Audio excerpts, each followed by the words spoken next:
Now, there is no doubt about it that the new series by Netflix called With Love, Meghan is nothing more than a ratings disaster. We all know it, and they know it. That's exactly why the Netflix executives right now are scrambling to do damage control for the series. That's also exactly why they dialed back on their marketing funds for the marketing campaign of this series. Like I said earlier, that's exactly why you're not seeing really any commercials or ads or TV spots for the show, and it really just speaks volumes. This is Mike Zero. Subscribe if you're new, and like this video to see future updates. You can also follow me at Mike01. I thank you all so very much for the great and kind support. So we know that Meghan Markle is going on this mini press tour, and quote-unquote, I say mini press tour because it's really not all what it was meant to be or what it was actually planned to be by Netflix. They actually canceled tons of interviews, tons of appearances on different shows, and are only using that to a bare minimum right now. But focusing on Mel Gibson and other celebrities, more and more of them are beginning to come out, more personalities are beginning to come forward, expressing their opinions on the new Meghan Markle series, With Love, Meghan, and all the criticism surrounding this show altogether. Let's get into this, shall we? Now, one thing about Mel Gibson, and we all know about Mel Gibson, is that he is obviously, a true patriot. He really does believe that Hollywood needs a major reconstruction.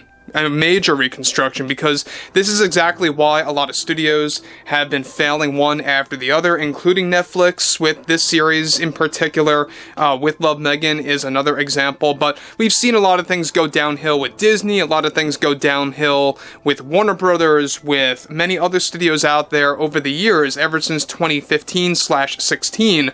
However, with the Meghan Markle series, With Love, Meghan, already a complete nightmare for the Netflix executives, one major development going on now involves more to do with Mel Gibson, who recently called out Meghan Markle's show in the best way possible and criticized it based on what's on everyone else's mind. Gibson delivered the following.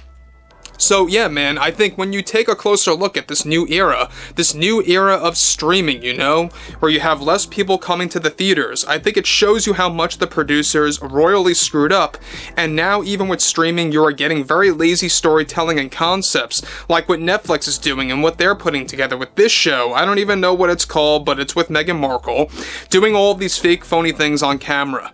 I don't care what anyone says, but nobody wants to watch that, man. People are tired of being hypnotized by reality TV and all of this other garbage floating around on other platforms like Netflix. I really do think, and I really do believe this, that Netflix can do better. They can actually better themselves. They have it in them. But it's wrong of them to stoop down to focusing on someone like Meghan Markle. You see, I think this is where the producers get it wrong. They believe a name like Meghan Markle is going to bring them success because she's connected to royalty. But what they forgot to pay attention to was that there are tons of critics out there surrounding Meghan, and I mean tons. Why Netflix pursued her and handed her, like, what was it, $100 million contract? That's ridiculous. I don't know, it's beyond me. I just can't come to grasp with reality of why Netflix did that. But yeah, I've got friends that reached out to me that decided to check this thing out, and they just couldn't watch it. And it's not just content with Meghan Markle. I think you are seeing a lot of this with other platforms like Disney+. People are also now growing tired of the streaming era, because it's just lazy projects that are pumped out one after the other, that are being produced by these inexperienced or incompetent producers and executives. Things need to shape up, and they need to shape up now. It's why I hope Matthew McConaughey and Woody Harrelson successfully do something better in Texas with their own studio. I heard that she apparently took ideas from Pamela Anderson. I don't know, it's just what I heard. And it's people that are involved in projects like this. People like Meghan Markle that Americans and those over in the UK, or just around the entire world, are tired of. Now guys, before I move on about what Mel Gibson is putting out there, he's obviously making a lot of valid points here that the streaming era is really just burnt out at this point. And I like how he name drops Disney Plus, because Disney Plus is a very big example of that, where they just pump out garbage material, you know, a spin-off of every single show, a spin-off of every single character out there, and it really just does not work. And Netflix's situation with Love, Meghan, that's a show that really is just not connecting with people at all. And again, very similar points to what I pointed out earlier over the years, is that Netflix continuously is beginning to really just show that they really have no actual creativity when it comes to embracing the streaming era of, you know, everything else going on right now. Why people are not going to the theaters anymore.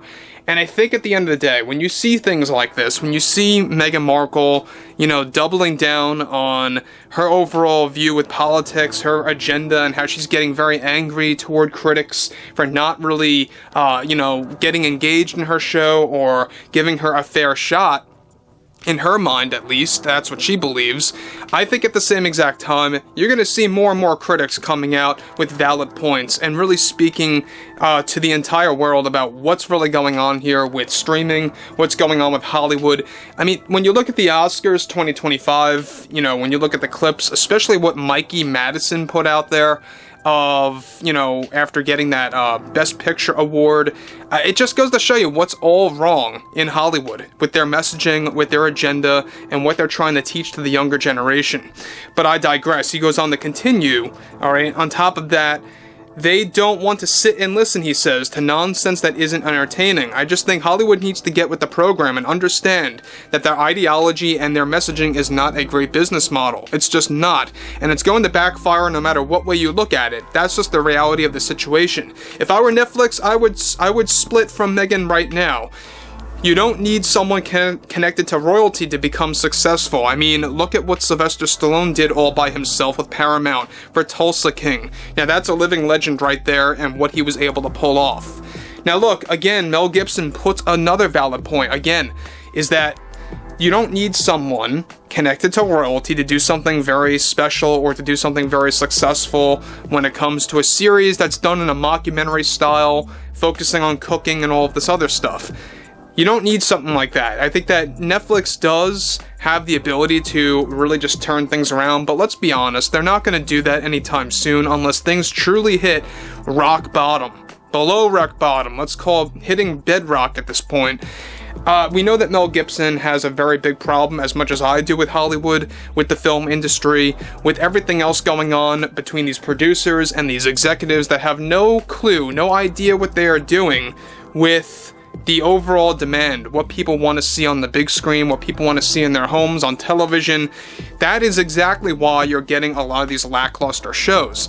Now, Mel Gibson, look, we already know that at the same exact time, he is a true supporter of those actors like Sylvester Stallone, Matthew McConaughey, Woody Harrelson, James Woods, many others out there that are just speaking the truth. They are putting things out there to the public to really kind of hopefully wake people up that are really not all that informed about what's really going on in Hollywood right now and what this slow turn of the tide is really all about. We are seeing this slow turn of the tide in response to this major cultural shift that we all know that happened on November the 5th, right? We all know that.